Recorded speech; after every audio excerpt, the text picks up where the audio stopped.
Boom. All right. We are back with another picks video, this time for UFC 254. I am joined once again by Joseph Shaw. If you haven't checked out his videos, since the last time we did one of these videos, he's kind of taken off. He's had a few interviews of his own. He's interviewed guys like Mason Jones and a few others. So be sure to check out his stuff as well. And with that being said, man, thank you for taking the time to come on. I know it's late over there. No, it's fine. It's where this kind of all started for me. Like, this is what got me into YouTube. Like, obviously, I came in for the Masvidal versus Usman card. That was like my first YouTube video like I've ever done with anyone or just solely. So this is way back where it all started. Yeah, no, I'm like, as soon as I saw your videos coming on after that, I was super happy. I was like, I'm glad that, even though it's a small platform, I'm glad that you ended up doing something with it and taking off a little bit. I mean, you've had a few fighters on now too, so it's good to see. Yeah, and I wasn't kind of sure, obviously, because you've helped me a lot with it, like tell me who to interview and people who get a reply from. And I found out also, like, try getting them either when they got a fight announced or when they've just come off a win. That's kind of like the best way you're going to get an interview, because obviously they're relevant at the time. Like, if you ask them like 2 weeks in the training camp, you're thinking, well, it's a bit pointless because after training, we don't really have that much, we might not have time to talk.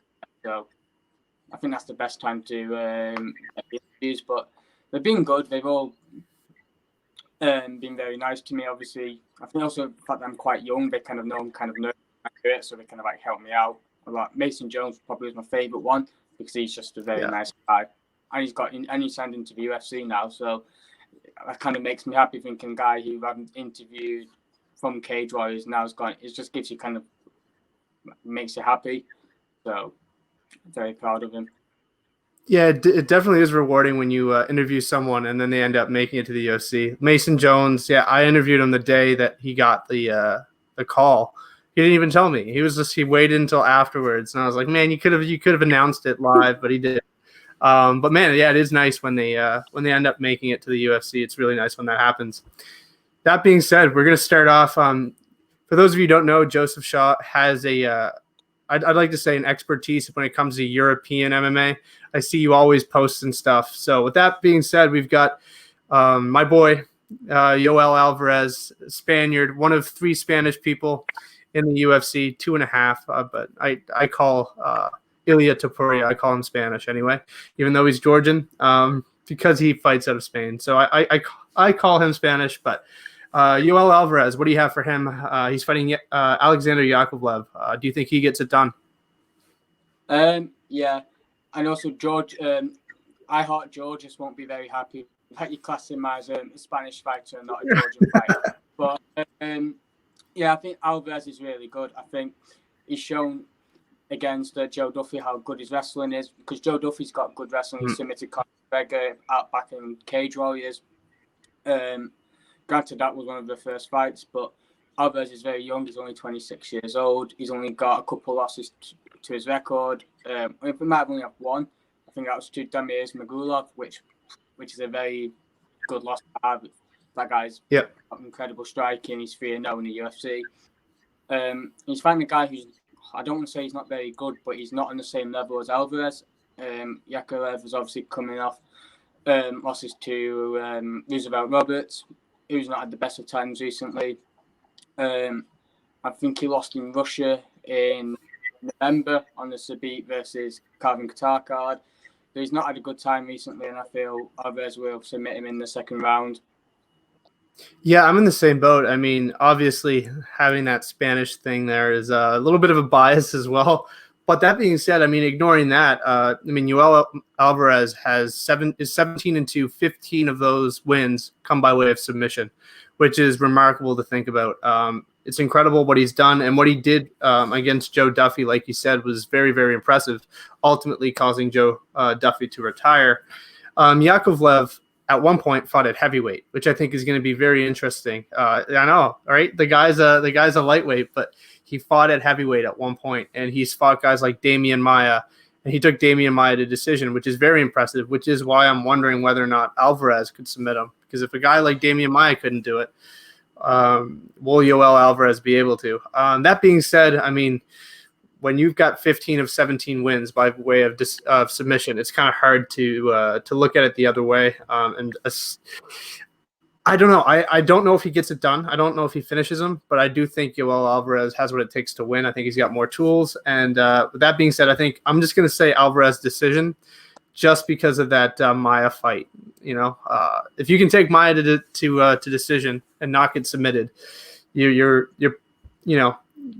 probably going to hang in there with Joel Alvarez. Then we've got Miranda Maverick finally making her debut. It was supposed to happen a while ago. Not really sure. I don't remember. Was it an injury? I don't remember what happened with her, but she was pulled out of it. And now she's going to fight Jojua. So your thoughts on that fight? I kind of got this thing where I don't want to go against any Georgian fighters at the moment. They're so good at the moment. Obviously, Jojua lost her debut in the UFC. But she built kind of a good record in, I think, Fight Nights Global it was. She trains in Grozny, Russia, which a lot of fighters, Maxime Gushin fought there who fought on the card last week, trains over there. So she's got a lot of good guys and girls in that gym. She's coming off a win in a last fight against Diana Belbita. Is probably kind of around her level at the moment. She's like Alvarez, a very young fighter. I think she's only 25. She's very inexperienced. I think she's 7-1 or something like that. So I think she'll win just because I've seen more of her than Miranda Maverick. I'm not too familiar with Miranda Maverick, but and she's got more momentum. I think because she's fought recently as well. She's fought in this environment before. I'm not sure whether Miranda Maverick has. So I think she will win, and I might get a late submission round 3. Yeah, this one's an interesting one too. I mean, Liana Jojua looked very, very good last time out, outside of physically, because she is very pretty as well. But she did look very good in her last fight. Miranda Maverick, although she's taken some time off, she looked very good in Invicta. She won the Invicta tournament. She won 3 fights in one night and ended that on by submitting Deanna Bennett, which is very, very impressive.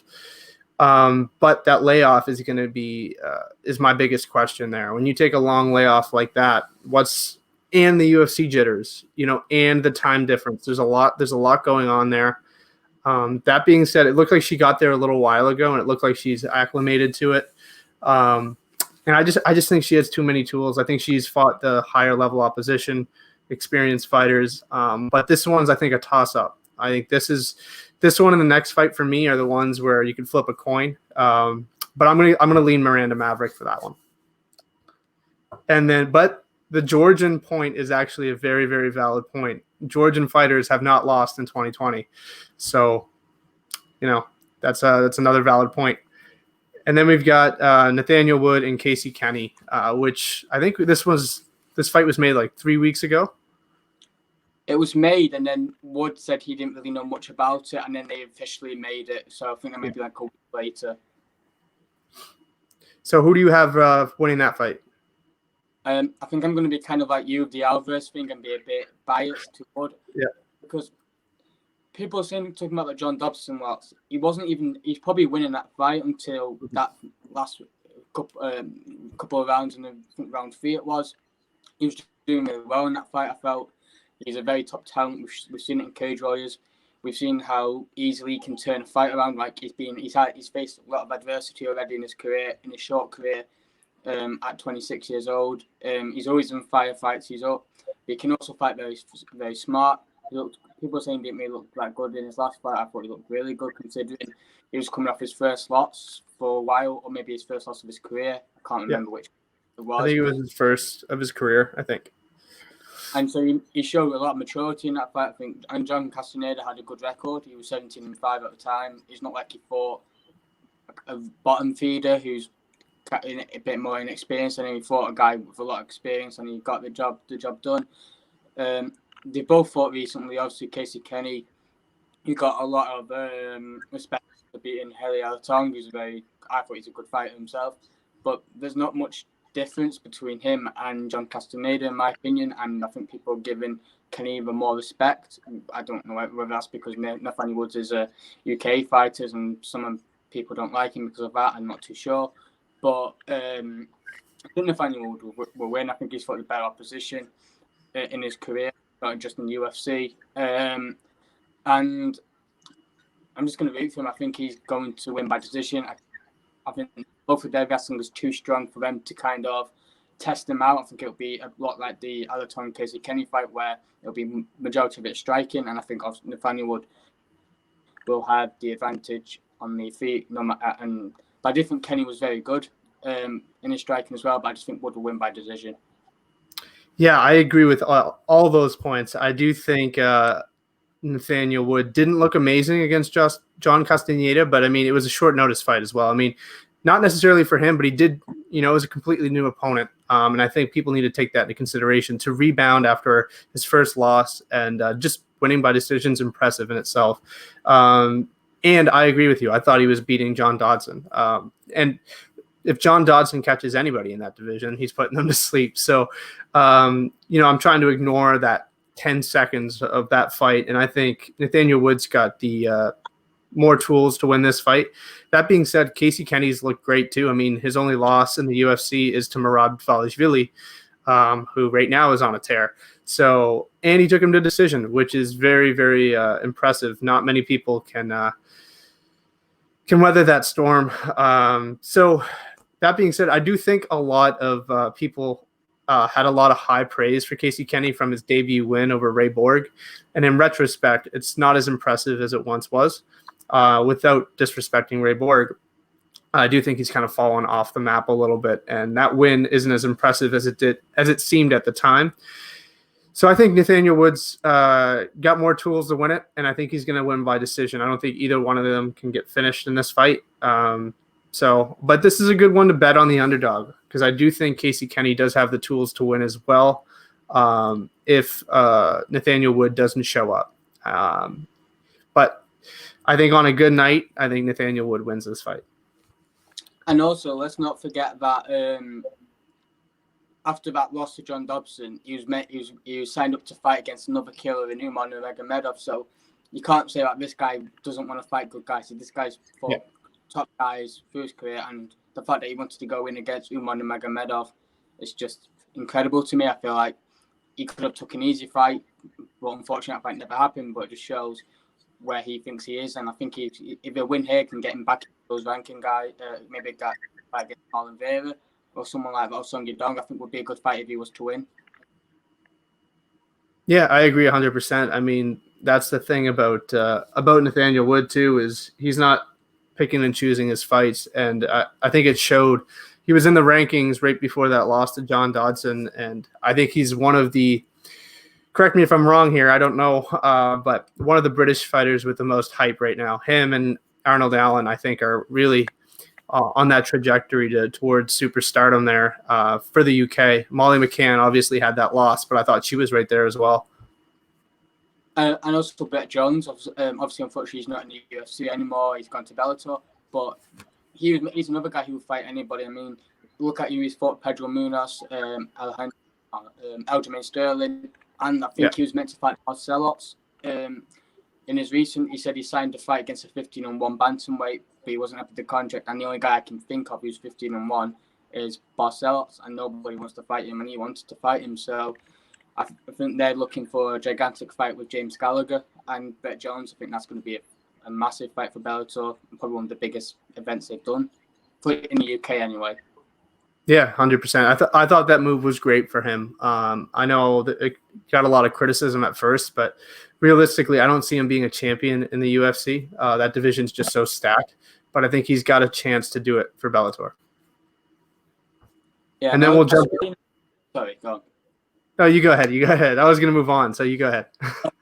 I would have seen him kind of be like a top 10 guy in the UFC. I'm not sure if he'd have been a champion, like you said, but I feel like there have been a lot of very fun fights there for him. But he had to do what suited him, and I'm happy for him. He's got guys like Sergio Pettis, Patchy Mix. Like the the bantamweight division, just in general, in any organization, is just fantastic. It's going to be in big fights no matter what. Yeah, I agree. I mean, for so long it was just lightweight and welterweight, and now you're really starting to see it. I think bantamweight, maybe along with welterweight right now, is probably the most stacked. I mean, there's so many fighters there. I mean, you could put a guy that's ranked 25th and match them up with a guy in the top 15, top 10, and they could win. There's I don't know. It's ridiculous right now how stacked these divisions are, and it's really exciting. Especially, I find welterweight down. I think there need to do some more beefing there from middleweight up, but I think welterweight down is so stacked. So it's really exciting. It really is, and I think this is a huge fight for the bantamweight division in general. Yeah, and it's going to be fight of the night, I think. Yeah, could easily be. I think Oliveira Rakhmonov could be as well, and we'll get to that one shortly. But man, that fight's going to be bananas as well.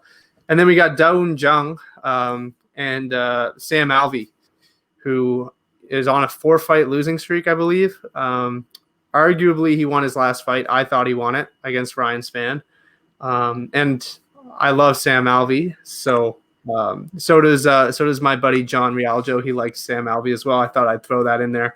Sam Alvey and Don Jung. So who do you have for that one?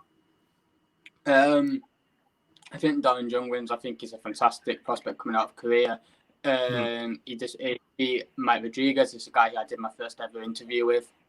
Really nice guy. And he beat Khalid Ibragimov. This is something I don't really understand in UFC. Like, I know Alvey's someone that's kind of marketable. He's like always happy and a very nice guy, but he's on a 4-fight losing, and yet they're letting people go who are coming off wins still, and it just kind of annoys me a bit. I'm like, you're not like doing your things right. You're not getting rid of the guy. I'm not saying Alvey needs to get rid of him. I'm not saying that, but there's some fighters, like Ibragimov, for example, like he goes 3-fight losing streak, and then he gets fed to a guy he should beat, and he's not in it. But there's so many talented fighters we're just letting slip or not signing up. But that's my rant over. I think that Don Jung will win. I think Don Jung is a fantastic fighter. I think he trained with John Young Park because we've recently been on a lot of the same cards. It was meant to be on the same card in August. Unfortunately, that never happened. But if you look at their prior 2 fights, they've been on the exact same card. So I'm assuming they've either got the same like manager or they're part of the same team.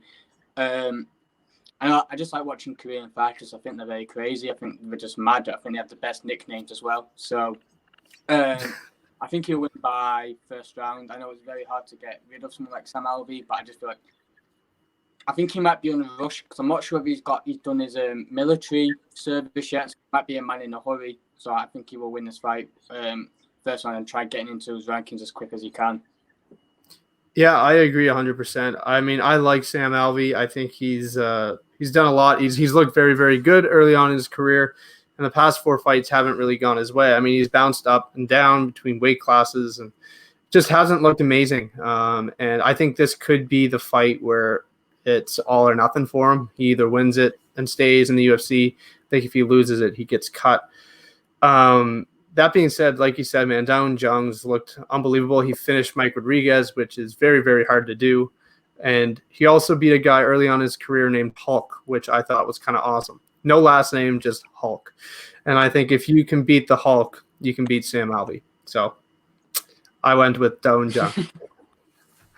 And then Alex Cowboy Oliveira. What was that? I didn't really think that. I thought Spann beat Sam Alvey. I thought Spann just kind of just put him against the cage. I mean, it was a terrible fight. Don't get me wrong. I don't think it was very good, but I just haven't seen much from Sam Alvey really recently. But he might. A lot of these guys who are fighting for their job, they come up and produce the goods. So for him, I hope he wins, but I just don't think he will. I think Don Jung is just too good. Yeah, I mean, it was a close fight and it was boring, so no one won that fight. I think like the Spann fight was awful. But I mean, he took everything Spann had to offer, so it just shows you how tough Sam Alvey is. So I think it's going to be very hard to put him away. That being said, Mike Rodriguez is very hard to put away, and Don Jung was capable of doing it. So I think he manages to finish Sam Alvey. I don't know when, but I think he can finish him. I think he's got the power to do it. Then we got this has to be one of the hardest debuts. You know, they throw you in there with Alex Cowboy Oliveira. You know you're in for a war.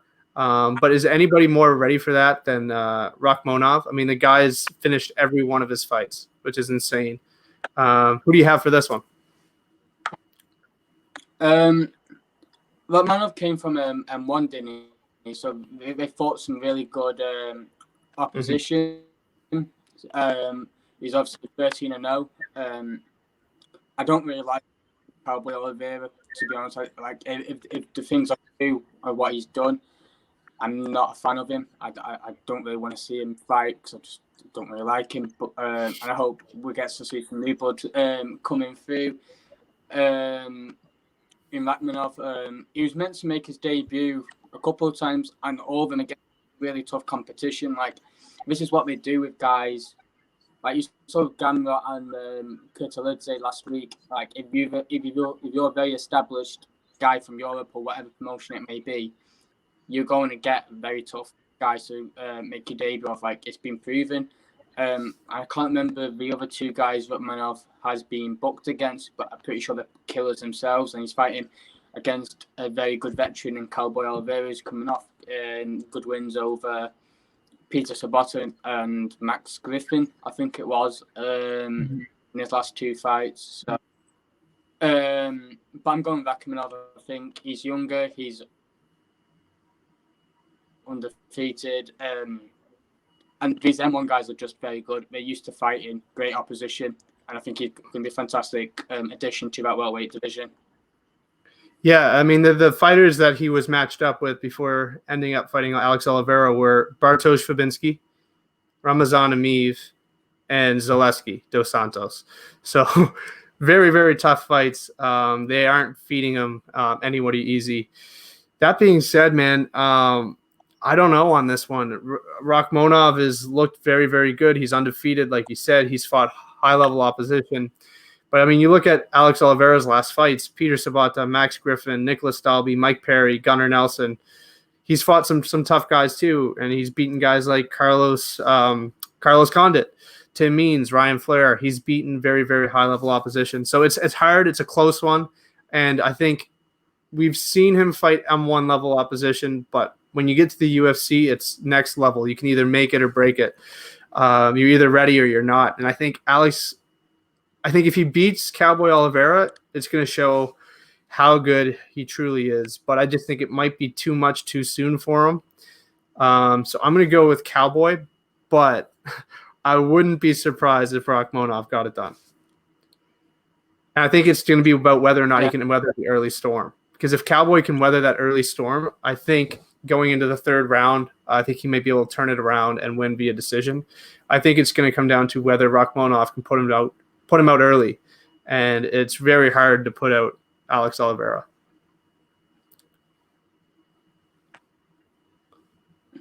All right, perfect. Do you and then we'll fight with Yancy Medeiros.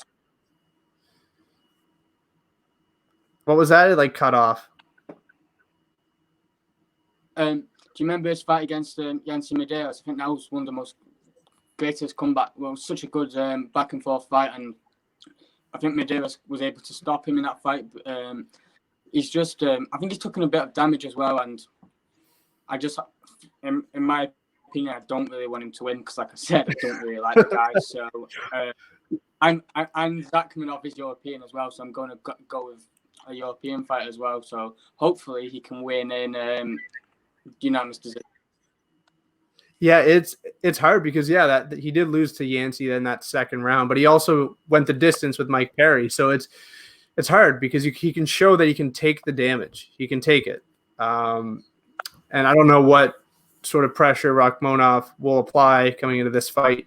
There's also the UFC jitters and all that stuff you have to take into account. So I don't know. It's such a there's so many question marks surrounding Rakhmonov. When you don't come in and you don't fight a UFC fighter, M1's got some great fighters, but the second you fight a UFC fighter, it's a lot different. So I think we'll really get an idea of how good he is And because there's so many questions, I'm going to write Oliveira, but man, it could go either way. And then the next one, we've got Tai Tuivasa and Stefan Struve. I thought they were both going to be cut, and here they are. Hard fight for both guys. Yeah, I've said in my previous podcast, I really wouldn't care less if the heavyweight division wasn't a division. I don't really like the division that much. But Tai Tuivasa, I think, trains at American Top Team now. I think he changed training camp. So, well, obviously he's going to be a different fighter. I feel like obviously he needs to improve on his wrestling so much. Like, this was a guy, he's so marked. If he can get a lot more wins and a lot more better performances, the guy can be pushed to the moon, really, because he's so marketable. Like, he's a likable guy as well. So, hopefully he can start his career back on track, but he's not really good. He's lost to guys like Sergey Spivak, who's a good fighter, but he's a top 25 guy, not really ranked. Not a guy who's going to be in the rankings, I don't feel. I think he edged a fight against Arlovsky, I think it was. But he's just someone that just needs to get better. And I feel like him training to an American Top Team is a very good move from him. Training out of his country, maybe going out of his comfort zone a bit. So I think he'll win. I think Struve's obviously a guy who's, well, he's called a skyscraper. He's obviously a very tall guy. He should be someone who's that tall, that range. He should be someone who's in the top 10, in my opinion.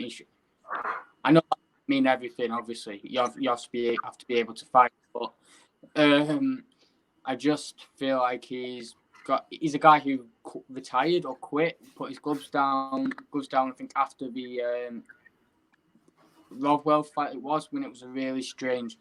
He looked really good in that fight, but something strange really happened, unfortunately, in that fight, which changed Rothwell's favour. So, and he's a guy who kind of gave up, so I feel like his heart's not really in the sport anymore. He's a veteran, he's had loads of fights, but I feel like Tuivasa will win. I feel like he's more motivated, like him going to America Top Team shows his motivation. I think he'll win by decision, but I don't think it's going to be a good fight. Yeah, it's an interesting one because we know the blueprint to fight both guys, right? Tai Tuivasa showed it in his last fight. Take him down and he's not going to be able to do anything, right? Stefan Struve has a questionable chin, and Tai Tuivasa has some power. He has quite a bit of it. However, I don't think he has Mark Hunt level power. I don't think he's going to be able to put Stefan Struve out unless he catches him. And I just think that reach, the experience, the length that he has, I think Struve takes it down and controls him up against the fence, takes him down and constant pressure. And I think Struve's got the ability to do it. Whether or not he'll do it is a different question. But I think Struve, if Struve fights smart, I think Struve wins this one easily. I love Tai Tuivasa. I love him, and I'd like to see him win. I just it's hard, but I think Stefan Struve's got more tools to get this thing done. All right, and then we'll jump into the main card. Man, this fight's actually happening. It's like the 10th time this was booked. The first one ended in a lot of controversy, but it's finally happening. Magomed Ankalaev and Ion Cutelaba. What's your thoughts? I kind of have people saying I have strong thoughts on the first fight about people saying how bad the refereeing was in that fight. Like how people saying, how can you not see that Cutelaba was lowering him?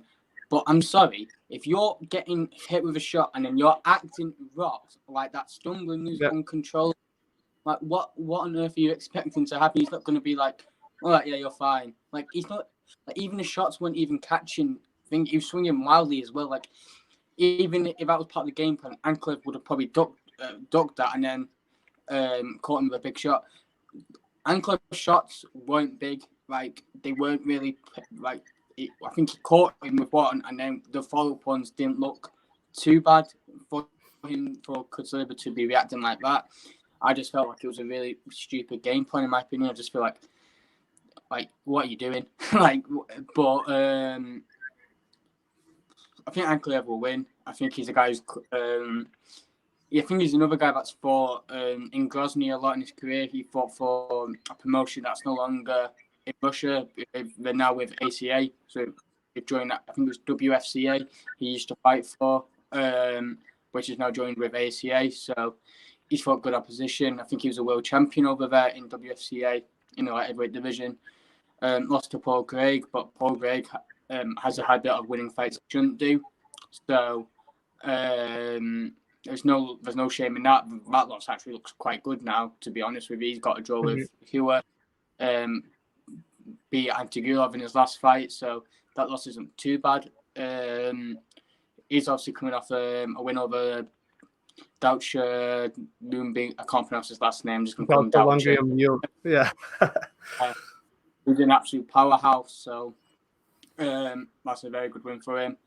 And Cutelaba is obviously crazy. I kind of like his personality. As much as I don't agree with what his fighting game plan in that fight, it just shows that he's going to be a lot smarter in this fight. Like you said, this is a fight that should have happened on 10 different occasions. It's basically Ferguson and Khabib at this point. Bit scared about talking about this fight even 2 days before the event. So, but it was a really close fight. Ankalaev will win by decision. I don't think he'll stop him because I want to believe Cutelaba a lot tougher than that, than him just being stupid. So I think Ankalaev will. Yeah, this one's a tough one. I've been back and forth on this since the first fight, but I don't necessarily say I agree with the stoppage, but I wasn't fuming over it. Like I was like, I mean, you're acting stupid. You're acting like, you act rocked. You get hit a bunch of times. The ref is gonna act like, you know what I mean. So I don't necessarily disagree with it. Obviously, I wanted that fight to continue. So, and now we have the chance to watch a few more rounds of it, or a few seconds. Who knows how long this one's gonna last? Anyway, neither one of them like to submit. So we know this one's going to stay on the feet, which is very, very exciting for us fans. I think Ion Cutelaba's just fought higher level opposition. I mean, his only losses are to guys like Glover Teixeira, Jerry Cannonier, and Mircea Sukunov. Very, very, very talented guys. And I just think he's fought, because of the level of opposition he's fought and how great he's looked. And like you said, he's going to come in with a smarter game plan. He's not going to act stupid. I think he gets it done. I don't know how. I don't know if he's going to cruise to a decision or if he's going to finish him, but I think he's got more tools to do it. That being said, I'm probably wrong, but I'm going to go with Cutelaba. And then Liliya Shakirova taking this on literally 5 minutes notice against one of the toughest girls at 125 in Lauren Murphy. Your thoughts on Shakirova as an opponent, and thoughts on Lauren Murphy taking the fight, and then your prediction for the fight. I don't know much about Shakirova. She's from Uzbekistan, which is the same as Muradov, and they're very kind of tough fighters from that area.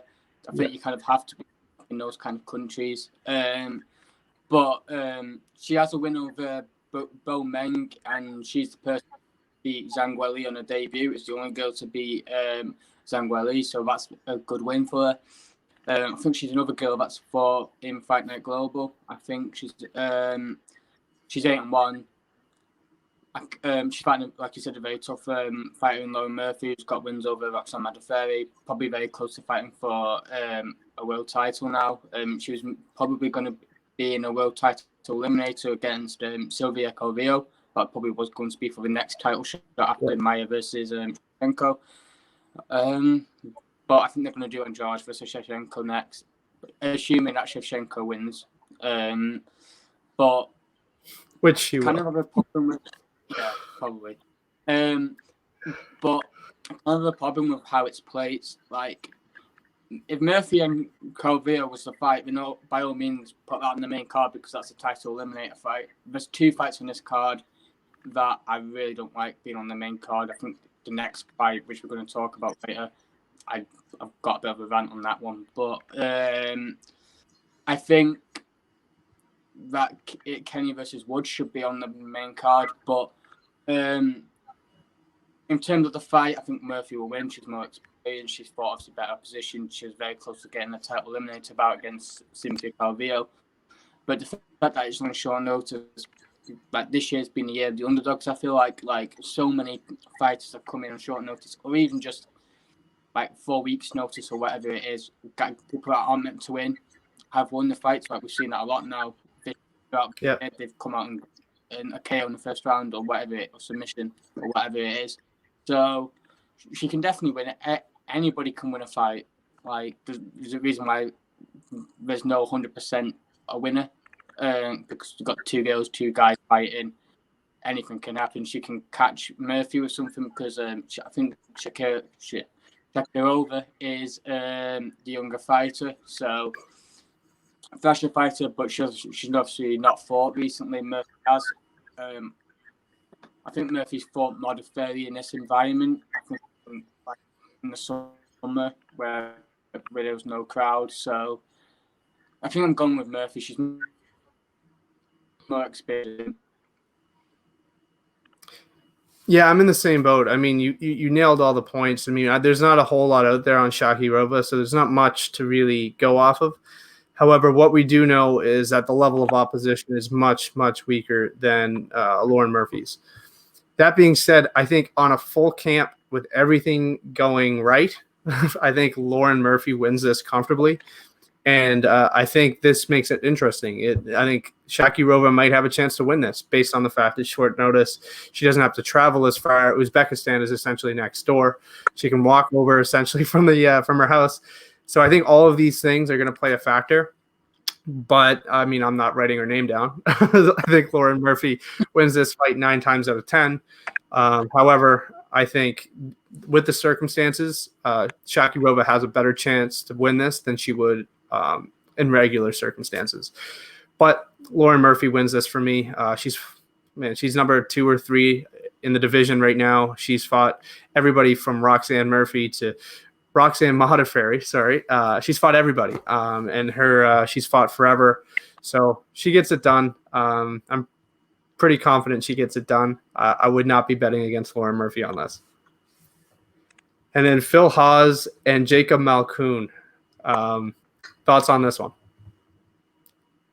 I don't know too much about any of them, to be honest. But this fight should not be on the main card at all. Like, you've 2 top bantamweights who a win over there gets them into the rankings.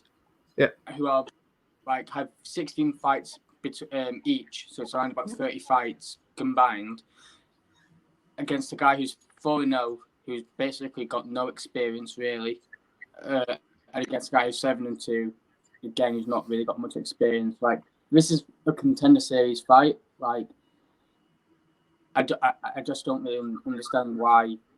I got more exception with Jacob Malkoun on the main card because I just like they've got so many good fights. You're taking that spot off a guy who's very green still. Mm-hmm. He's not going to be the full package yet. Like I thought, no, you can't beat unless you're a prodigy kind of or just already there. It's not gonna sell paper. Like if you see that on the pay-per-view card, you're gonna be thinking, well, why am I buying a fight where probably shouldn't even be on the prelim card? I don't want to be too. I love watching prospects. Like that's something I really enjoy. I love watching prospects fight. I just don't understand this decision, but on the main verdict of the fight, I think I'm going for Hawes. He's just more experienced. He's 7-2. Probably fought better opposition. I'm just not too sure about these two. I've not seen really anything of them. All I know is kind of the Australian scene.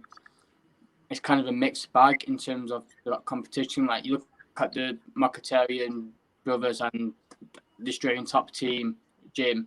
A lot of them have fought bad opposition over there, and I'm not too sure whether Malkoun has fought the best opposition either. He hasn't done it. I've had to look at his record. He's not really fought anybody over how many fights Hawes has got. Like he's fought guys, I think, he will like have like 3 fights, 2 fights. Like he's just not fought the opposition for him to warrant himself to be in the UFC first of all, and to especially be on a pay-per-view card. I'm going with Hawes round 2 KO, I think. Yeah, I mean, it just shows the lack of talent there at 185 and 205 and 265. I think right now they're in dire need of talent that they'll sign anybody with a decent record. That being said, I did a call yesterday with the Bloody Canvas guys and Vince Morales, UFC Bantamweight, and we were all like Phil Hawes, and he was like Jacob Malkoun. He just said he's technically better, very good, and he said it as if there's something we don't know about him. And I've been doing some digging, and I'm still leaning Phil Hawes just because I've seen more of him. He looked very good on the Contender Series. However, the interesting thing about Phil Hawes is every one of his fights is finished in the first round, with the exception of one that he finished early in the second. So that makes me question whether or not he has cardio. And going to the other side of the world and all this other nonsense, I don't know what's going to happen if Malkoun can escape out of the first round. That being said, Jacob Malkoun's main training partner happens to be Robert Whittaker. So when you're training with a guy like him, it's day in, day out. It's very, very hard to finish you. Whether or not you're talented or not, that's a different question. I mean, you look at a guy like Artem Lobov. Yeah, he's not the greatest fighter, but he is hard to put away because he's taking everything Conor has to offer day in and day out. So I think, very similarly, if he gets out of the first round with Phil Hawes, I think he has a chance, and I think he could win it. That being said, I don't know much about him. I'm just going off of what Vince Morales told me. And but that being said, just based on what I know and what I've seen on the Contender Series, and I think Phil Hawes can get this done. I don't know if he's going to finish him, but I'm just going to go Phil Hawes. I'm just going to say Phil Hawes. Don't have a verdict on how, but Phil Hawes. Then we're going to jump into to heavyweight here. Alexander Volkov, who I'd say the last 3 fights he hasn't looked amazing. He hasn't looked really amazing since the Verdum knockout. You could argue that he looked okay against Greg Hardy, but Greg Hardy also isn't quite at the level of everybody else there in the top 15. And Walt Harris, who a lot of people most of us wanted to win against Overeem, just because of the story and everything behind it. Obviously, he lost that fight, and now he's got a chance to avenge that. And against Alexander Volkov, do you think it's too much for him too soon, or do you think he can get it done? I don't know. Like, this is the guy who's had loads of distractions in his career, especially over the past year. Unfortunately, everyone knows his story. He's a very dangerous dude in that first round. We saw he was very close to beating Alistair Overeem. Like, he was very, very close to winning that fight. So anything can happen. Obviously, it's the heavyweight division. He could get rid of Volkov in the first round. The thing is, Volkov, I thought, looked terrible against Greg Hardy. Like, maybe Greg Hardy's a guy that fights good against better opposition, because we've seen him against Jorgen De Castro, we've seen him against Ben Sassoli not do well at all. But yet, when he fought Alex Volkov, he looked very good. So it might be in Russia, good, but good in Russia as well. Yes. So I think Volkov did win the fight, but if you're struggling against someone who's probably ranked top 30-ish, I don't think he's in the top 25 or in the rankings. So, like, you're going to struggle against someone who's very powerful, very explosive in that first round. Volkov's best chance of winning this fight is obviously past that first round. Obviously, we know what Walt Harris is like, unfortunately, after those first rounds. You can't just help but root for Walt Harris, though. Like, just what this guy's been through. The fact that he's gone back and fought is incredible. Like, he could have gone, you know what, I don't want this anymore. I've got someone taken away from me. My heart's not in it. But he's shown against Overeem that he still wants to fight. He still wants to make a career out of himself. He's not got a good record, but I think his record's kind of deceiving-ish. I feel like, because he should have a good gas tank as a fighter, I've always said that as a fighter, you should always be very good. Have very good cardio. I think there's no excuse for it. But in those first rounds, literally anybody, he could have finished anybody in those rounds. But the guys, especially over him, I think he thought if he was able to put it on him a tiny bit more, he could have finished that fight. So I feel like Volkov will win. I just by decision. I don't think. No. I think he will get KO'd, unfortunately, because he's coming off a KO not too long ago, and we've seen it with Gerald Meerschaert, unfortunately, who got KO'd by Ian Heinisch, and then he fought 2 months later and got KO'd by Chimaev. So whether it's too quick of a turnaround for him, probably it will be. So I think I would have liked him to take a bit more of that. I know it's longer than 2 months, but maybe he could have fought in December. Maybe I thought fighting a guy like Volkov was coming off a win against Verdum. I think Volkov will win. Yeah, I mean, you nailed all the points I had. I had early Harris, late Volkov. I think his best chance to finish Volkov is early, and it just showed. I mean, he's taken everything from Volkov took everything Curtis Blades had to offer. He took everything except for one punch that Derek Lewis had to offer too.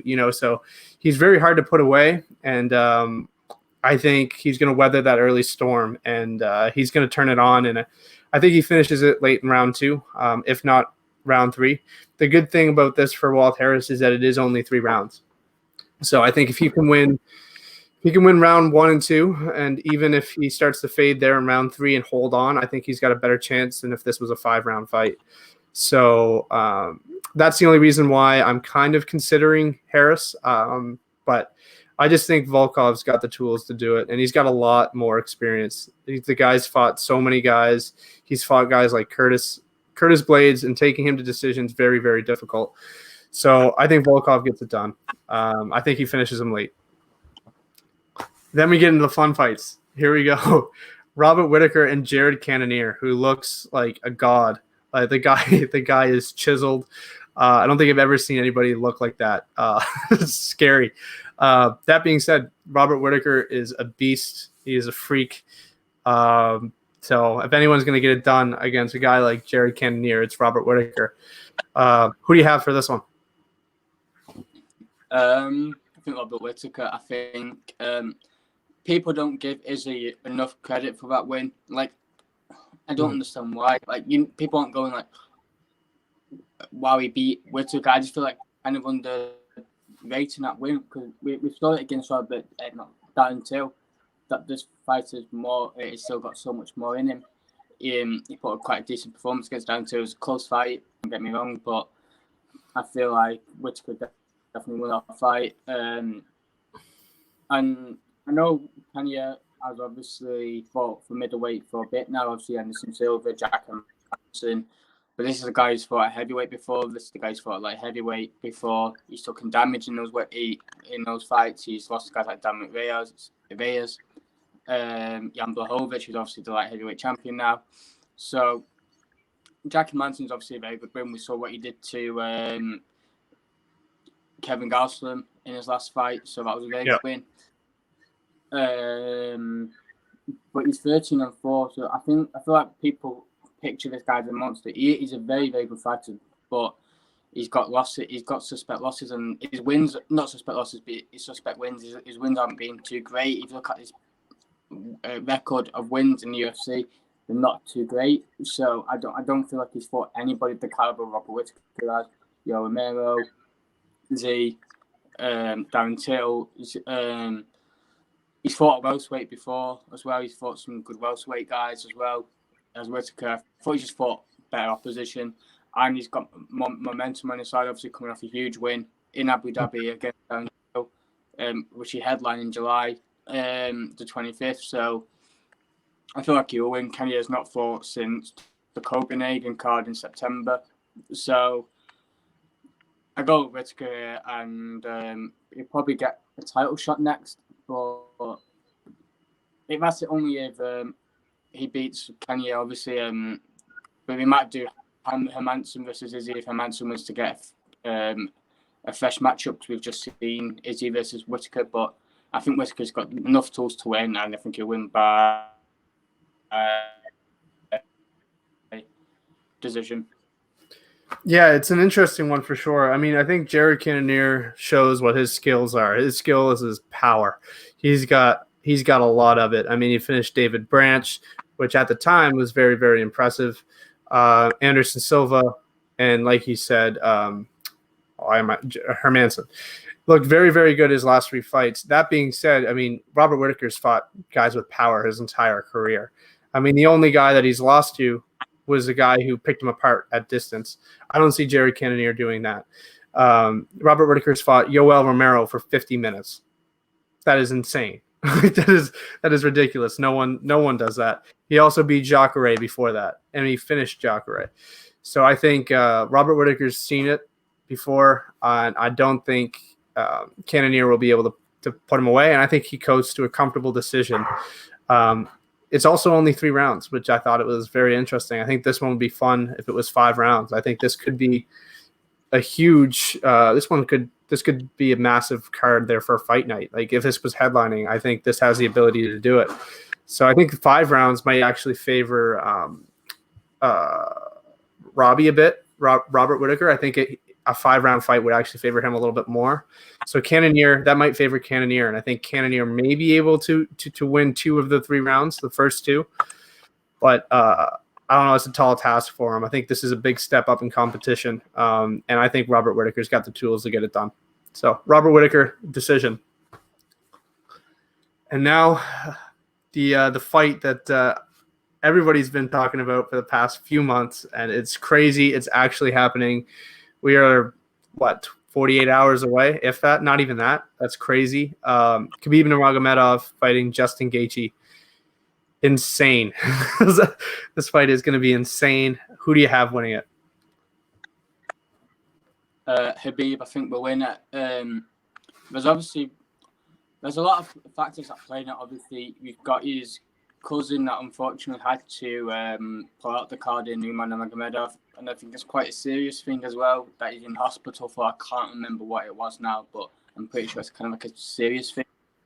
I think it was staph infection, and people were worrying about Khabib getting it as well. Obviously, we've got the things that happened to his father, and I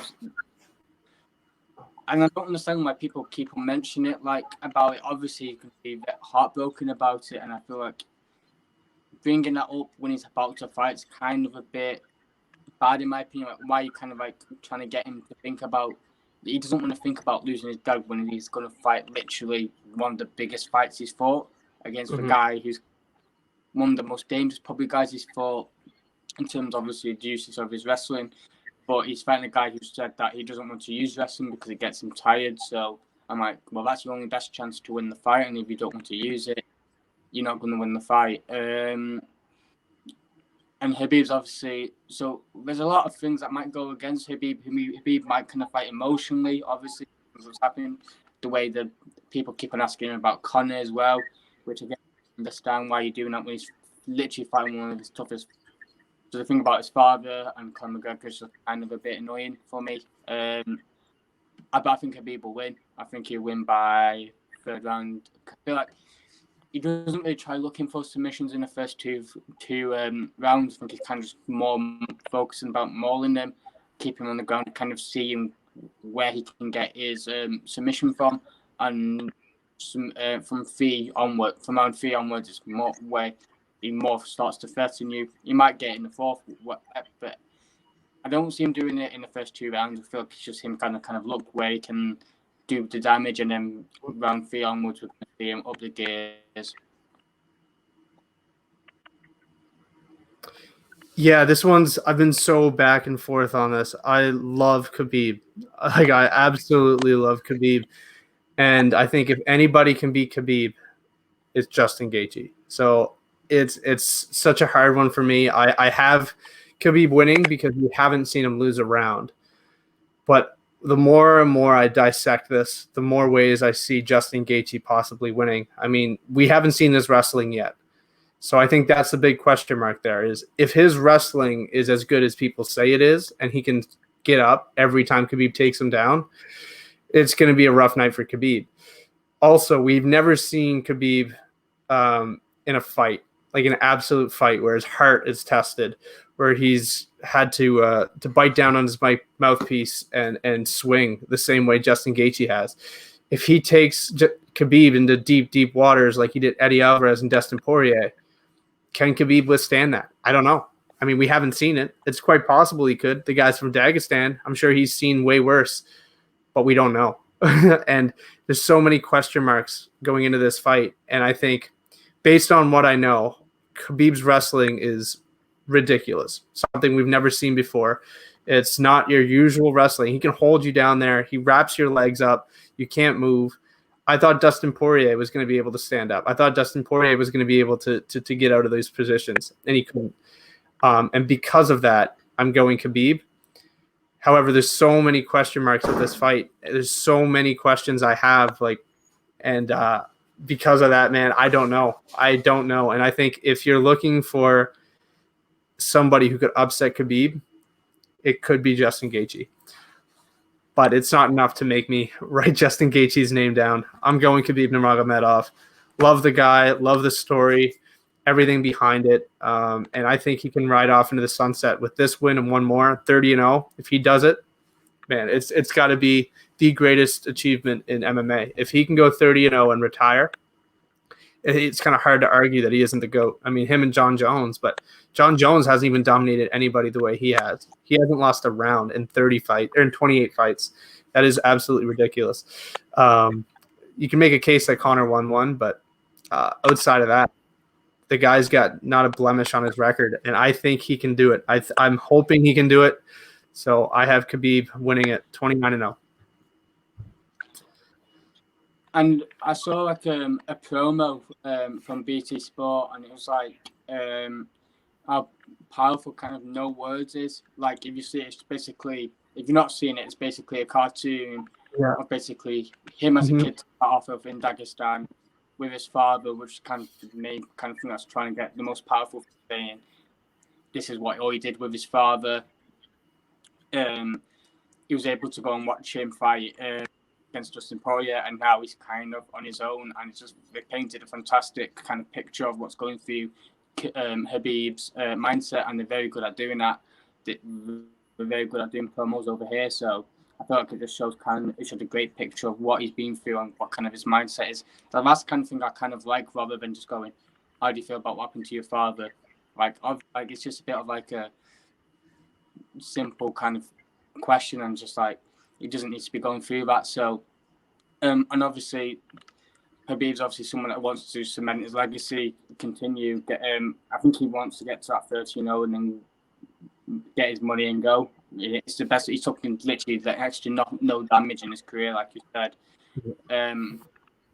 If he does go to 30-0, I don't want it to be against Conor McGregor, because there's no need for it. Like, let Conor, once he goes, fight for a vacant title or something like this. Maybe I'm not saying fighters against GSP either, because I just feel like GSP's 40 now. It's only Ferguson beats Dustin Poirier. No, not Dustin Poirier, because he's not fighting him. Michael Chandler. Michael Chandler. Let that fight be the decider, and let's hope it's Tony Ferguson, so we can finally end that chapter and end of his career and finally have closure on who would win that fight. Yeah, I think that's the way to go. I mean, it's hard to look. I don't want to look past Justin Gaethje either, but man, it would be a hell of a story. And that BT Sport thing is very emotional, and also, like you said, I mean, very powerful. The fact that they were able to do that with no words, and people made it seem like he's never fought without his dad before. I mean, his entire UFC career, with the exception of Dustin Poirier, was without his dad in his corner. So, yeah, I mean, he hasn't been training with his dad. He may not have been getting that advice, but his dad hasn't been attending UFC events. He hasn't been able to go to the US. So he's done this before. This isn't new. The only thing is he hasn't been training at AKA, but I don't know. I have no idea. I mean, Khabib's went 20-something-0 training out of Russia without the help of AKA. He hasn't lost a round. It's really hard to bet against Khabib. And but I think if there's any fight to anybody, if there's anybody in the lightweight division that can do it, it's Justin Gaethje. But I don't think he can. And I think Khabib Nurmagomedov has enough to get it done come Saturday. I was gonna say Saturday night, but I think it's like Saturday morning. But come Saturday. All right, man. Thank you for the time. I'll give you a chance here to plug your Twitter and your Instagram, also your YouTube, because you've got some good content coming out. And if you haven't, I mean, you mentioned the Mike Rodriguez interview, a very, very good interview, especially for your first one. Mike Rodriguez was actually my first interview too, which I thought was kind of cool that we both had the same first one. But so have at it. Plug your social media. Thank you.